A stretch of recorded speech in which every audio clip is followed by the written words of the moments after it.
Di sebuah desa di Jawa, malam itu sunyi, hanya terdengar desau angin dan gemerisik daun. Seorang bayi lahir membawa cahaya lembut yang seakan menandai takdirnya.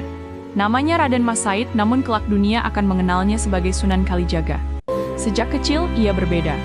Sifatnya lembut, tapi matanya menatap jauh, menembus batas dunia yang fana. Orang-orang desa tak mengerti. Ia sering duduk di tepi sungai, mendengar aliran air, seolah belajar dari alam sendiri. Dalam keheningan itu, benih kebijaksanaan mulai tumbuh. Takdirnya bukan untuk kerajaan atau harta, tapi untuk hati manusia. Ia belum tahu bahwa jalan yang akan ditempuhnya akan menuntun ribuan jiwa kepada cahaya yang lebih besar. Raden Mas Said tumbuh menjadi pemuda cerdas, namun gelisah. Dunia terlihat keras, penuh kemunafikan dan keserakahan. Ia sempat tersesat, ikut arus kehidupan yang keliru, mencari kebahagiaan di tempat yang salah. Tapi hati yang tulus tidak bisa berbohong pada dirinya sendiri. Dalam gelap malam, ia sering termenung memandangi bintang dan bertanya, "Untuk apa semua ini?"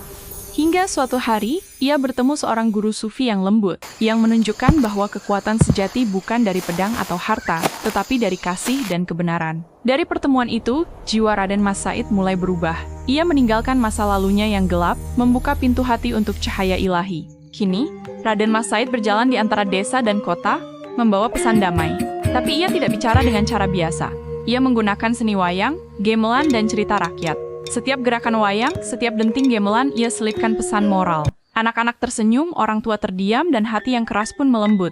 Ia mengajarkan bahwa agama bukanlah sekadar perintah, tapi pengalaman yang menyentuh jiwa. Orang-orang mulai mengenal namanya, Sunan Kalijaga, sang pendakwah dengan seni yang menenangkan hati.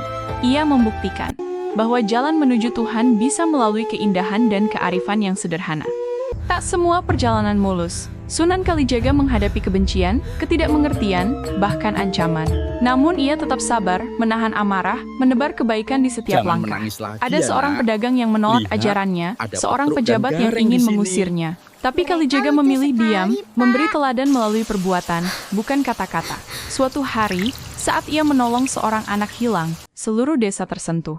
Mereka menyadari bahwa kebaikan tulus tidak bisa dibeli atau dipaksakan. Ia muncul dari hati yang bersih.